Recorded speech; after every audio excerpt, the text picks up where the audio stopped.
Everyone, welcome to my YouTube channel Education Innovation BA Tech.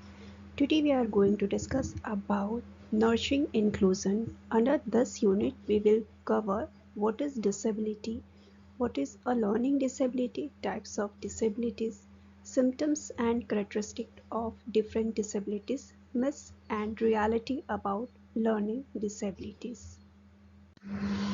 What is disability? Disability क्या होती है? A disability is any condition of the body or mind that make it more difficult for the person with the condition to do certain activities and interact with the world around them. बहुत साधारण शब्दों में अगर मैं समझाऊं तो disability जो कि एक बहुत ही व्यापक शब्द है जो किसी भी व्यक्ति के मानसिक, शारीरिक, बौद्धिक, आंतरिक विकास की कमी को इंगित करता है जब कोई व्यक्ति अपने शारीरिक और मानसिक तौर पे कोई भी कार्य को पूरा नहीं कर पाता है। ऐसी कंडीशन को, ऐसी अवस्था को डिसेबिलिटी कहते हैं। अपने दैनिक क्रियाकलापों को पूरा करने के लिए जब एक व्यक्ति को किसी भी सहारे की ज़रूरत पड़ती है, उस अवस्था को डिसेबिलिटी कहते हैं। टाइप्स ऑफ डिसेबिलिटी, क्योंकि ये बहुत ही ब्रॉड एरिया है, इसको किसी एक कैटेगरी में डिफाइन नहीं किया जा सकता है। So according to various act related to disability in India 18 disabilities are recognised और उन सभी को ग्रुप वाइज डिवाइड किया गया है। So sensory disability, neuro development disability, locomotor disability and multiple disability, उन सभी डिसेबिलिटीज को इस 4 कैटेगरीज में डिवाइड किया गया है और we will discuss one by one. So today we are going to discuss about the most important neurodevelopment disability. What is neurodevelopment disability? Neurodevelopment disability को समझते हैं। Neurodevelopment is a term referring to the brain development of neurological pathway that influence performance or functioning, intellectual functioning, reading ability, social skills, memory, attention और focus skills. Neuro development जो term है वो हमारे brain के development से related है। ये हमारे परफॉर्मेंस बेस्ड एक्टिविटी को as for example intellectual functioning, reading ability, writing ability, social skills, memory, retention, attention, इन सारी चीज़ों को इफ़ेक्ट करता है, इन्फ्लुएंस करता है। अगर किसी बच्चे को न्यूरो डेवलपमेंट डिसेबिलिटी है तो उस बच्चे की रीडिंग, राइटिंग, सोशल स्किल्स या कोई भी स्किल्स को सीखने में परेशानी आएगी, वो तकलीफ महसूस करेगा वो बच्चा। Neuro development disorder are condition that affect how your brain function. इस कंडीशन में जो भी बच्चा न्यूरो डेवलपमेंट डिसऑर्डर का शिकार है, उस स्थिति में उस बच्चे का ब्रेन नॉर्मल फंक्शन नहीं करेगा। They range from mild impairments allowing those affected live fairly normal life. अगर किसी बच्चे को माइल्ड इम्पायरमेंट से मीन्स उसका इफेक्ट ज़्यादा नहीं है तो वो बच्चा एक नॉर्मल लाइफ जी सकता है। मीन्स उसका जो ब्रेन है, इमोशंस, इंटेलिजेंस, इमेजिनेशन, क्रिएटिविटी या लैंग्वेज लर्निंग, ये सारी जो डेवलपमेंट है उसकी reading ability, writing ability, memory, attention, retention, ये सारी चीज़ें जो हैं वो नॉर्मल रेंज में रहेंगी। अगर किसी बच्चे को ये सीवियर है तो उसको लाइफ लॉन्ग केयर की ज़रूरत पड़ सकती है। Examples of neuro development disorder including ADHD, speech and language disorder. अगर मैं न्यूरो डेवलपमेंट डिसऑर्डर की बात करूं तो इसमें ADHD means attention deficit hyper activity disorder, speech means बच्चे को बोलने में, लैंग्वेज डिसऑर्डर वो सीखने में, ये सारी परेशानियां आती हैं। Function of neurons and nervous system. कोई भी डिसेबिलिटीज़ समझने के लिए ये समझना बहुत ज़रूरी है कि उसके पीछे का रीज़न क्या है। तो मैं ये चाहती हूँ कि आप इस चीज़ को समझें एज अ टीचर हालांकि this is not a part of your syllabus, but अगर आप इस चीज़ को समझ लेंगी तो आगे की डिसेबिलिटी समझने में आपको आसानी होगी. So neurons are nerve cells that send messages all over your body to allow you to do everything from breathing to talking, eating, walking and thinking. हमारे ब्रेन में न्यूरॉन्स एक ऐसा सिस्टम है जो हमारे पूरे ओवरऑल बॉडी में message को ट्रांसफ़र करता है. एज फॉर एग्जांपल, आप जिस तरीके से आप व्हाट्सएप से मैसेज सेंड करते हैं अपने ग्रुप में, वो मैसेज फ्रैक्शन ऑफ सेकेंड आपके ग्रुप तक स्प्रेड हो जाती है. उसी तरीके से न्यूरॉन्स जो है हमारे बॉडी सिस्टम को मैसेज सेंड करता है किसी भी एक्टिविटी के लिए, चाहे आप वो किसी तरीके की थिंकिंग हो, वॉकिंग हो, ईटिंग हो या रिटेंशन हो, किसी भी तरीके की एक्टिविटी है. तो अगर इस पार्ट में किसी भी तरीके की हानि है, क्षति है या डैमेज है, तो ये ओवरऑल फंक्शन को डिस्टर्ब करता है. आगे बढ़ने से पहले थोड़ा सा ब्रेन के फंक्शन के बारे में जानकारी लेंगे. आप स्क्रीन पर देख पा रहे हैं लेफ्ट ब्रेन फंक्शन और राइट ब्रेन फंक्शन. हमारा जो ब्रेन है वो दो पार्ट में फंक्शन करता है. अगर मैं लेफ्ट ब्रेन फंक्शन की बात करती हूँ तो इस साइड से number skills, math, scientific skills means calculative part, multiplication, division, इन सारी चीज़ों का हैंडल किया जाता है. Written language, spoken language, objectivity, analytical skills means किसी भी चीज़ को एनालाइज करना, लॉजिकल रीजनिंग, इन सारी चीज़ों को हैंडल किया जा सकता है. मीन्स आप कह सकते हैं कि ये जो ब्रेन का हमारा पार्ट है वो साइंटिफिक बेस्ड है और फैक्चुअल चीज़ों को फाइंड आउट करता है. अगर मैं राइट साइड ब्रेन फंक्शन की बात करती हूँ तो यहाँ पर आपकी feelings, emotions, creativity, imaginations, subjectivity, इन सारी चीज़ों को music, art, awareness, 3D shapes, face recognisation, इन सारी चीज़ों को हैंडल किया जा सकता है. मीन्स किसी भी बच्चे के डेवलपमेंट के लिए बहुत ही ज़्यादा इम्पॉर्टेंट रोल प्ले करता है. और अगर इस पार्ट में कोई भी डैमेज होता है तो वो बच्चे के ओवरऑल फंक्शंस को डिस्टर्ब करता है.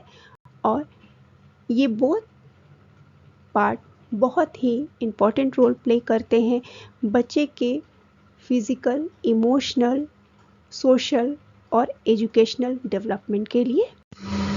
Classification of neuro development disability.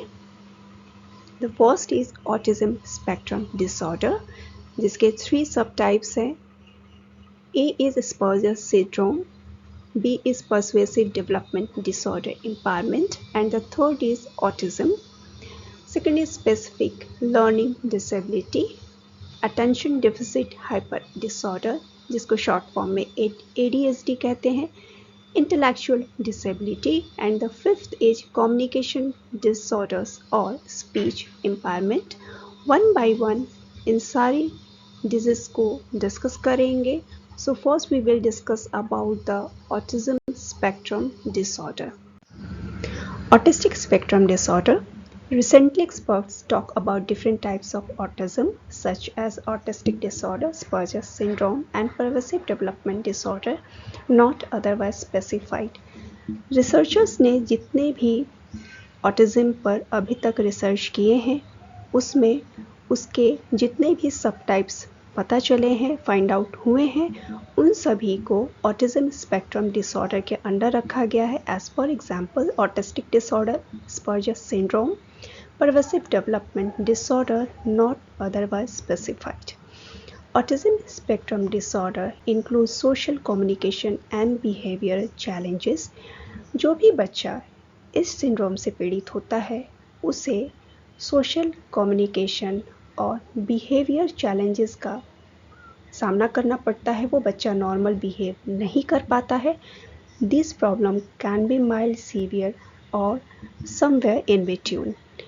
अगर कोई भी बच्चा इस सिंड्रोम से पीड़ित होता है तो उस पर इसका effect person to person vary करता है. हो सकता है कि ASD का इफ़ेक्ट माइल्ड हो या सीवियर हो या इन दोनों के बीच में हो. अगर मैं सिर्फ भारत की बात करती हूँ तो लगभग 1,80,00,000 लोगों को ऑटिज्म से पीड़ित पाया गया है। अमेरिका में 68 बच्चों में से एक बच्चा ऑटिस्टिक होता है, जबकि भारत में 250 बच्चों में से एक बच्चा ऑटिस्टिक होता है। इट मीन्स कि day by day all over world autism से जो पीड़ित बच्चे हैं उनकी संख्या बढ़ती जा रही है और ये 80% मेल को इफ़ेक्ट करता है, मीन्स बॉय चाइल्ड को इफ़ेक्ट करता है। ये एक ऐसा न्यूरल प्रॉब्लम है जिसका यह नहीं पता चल पाया है कि यह होता कैसे है और इसके पीछे रीजंस क्या हैं। ये जन्म से पहले भी इस बीमारी का पता नहीं चल पाता है और ये करीब 50% बच्चों में भाषा का विकास मीन्स लैंग्वेज डेवलपमेंट को इन्फ्लुएंस करता है। बच्चा का जो भाषा है, जो बोलने की जो क्षमता है, वो विकसित नहीं हो पाती है। आप अब यहाँ स्क्रीन पर एक इमेज देख पा रहे हैं जो मुक्ता और माधव की है और ये बच्चा ऑटिज्म से पीड़ित है। मैं इनसे रिलेटेड आपको एक वीडियो दिखाऊंगी इस बच्चे से, तो आप बेहतर तरीके से समझ पाएंगे कि ऑटिज्म एक बच्चे के ओवरऑल डेवलपमेंट को किस तरीके से इन्फ्लुएंस करता है। आप स्क्रीन पर देख पा रहे हैं ये माधव हैं और इनकी माँ मुक्ता है। माधव ऑटिज्म से पीड़ित हैं और ये बात मुक्ता को तब पता चली जब ये इसके एडमिशन के लिए स्कूल में गई थी। माधव और बच्चों की तरह बिल्कुल नॉर्मल दिखता है, बहुत ही खेलता हुआ प्यारा सा बच्चा है, बट माधव को ऑटिज्म है। माधव और बच्चों से डेवलपमेंट के मामले में काफ़ी पीछे हैं और माधव अपनी उम्र के हिसाब से जो भी सोशल बिहेवियर होते हैं, जो भी एजुकेशनल होते हैं, वो नहीं कर पाते हैं। माधव की पढ़ाई होती है, टीचर इनके घर पर आती हैं पढ़ाने के लिए और इनको 3 अक्षर से मिले हुए शब्दों के बारे में पढ़ाती हैं। इसके अलावा इनकी साइंस की भी पढ़ाई होती है, बट ऐसी पढ़ाई जो इनके प्रैक्टिकल लाइफ में काम आए, जैसे क्या टूट जाता है या क्या घुल जाता है।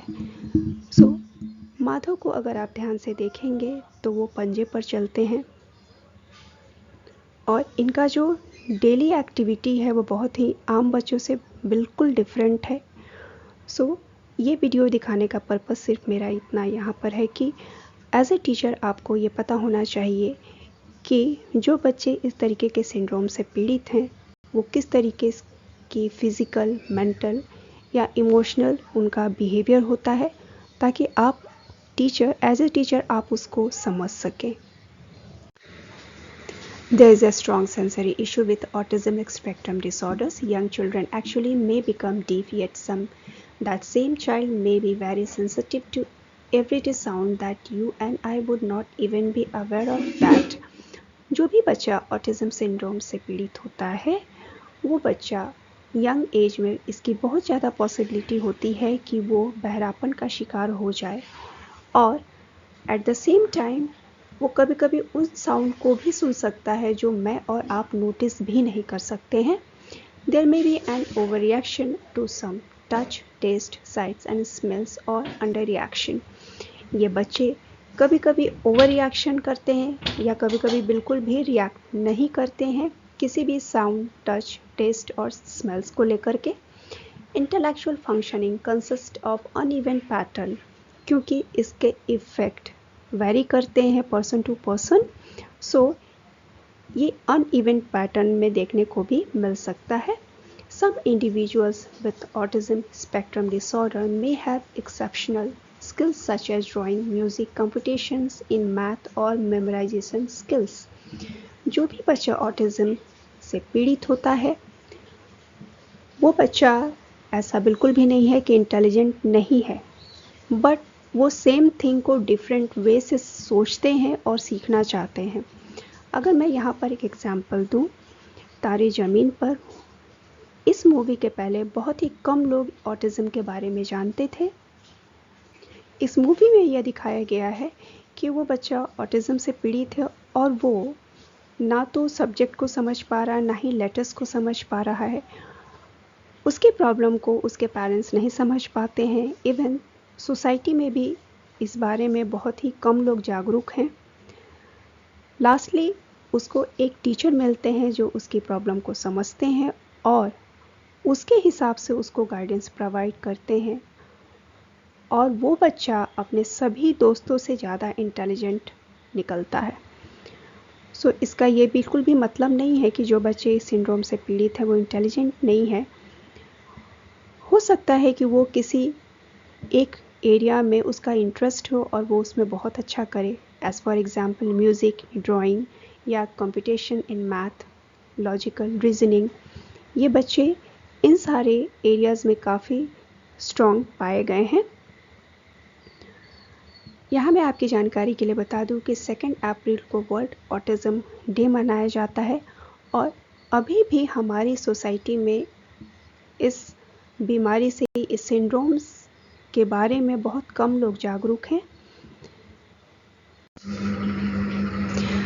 स्पर्जस सिंड्रोम के बारे में अगर आगे बात करें तो a child has Asperger's, you may notice that they can't make eye contact. You may also find that child seems awkward in social situations and doesn't know what to say or how to respond when someone talk to them.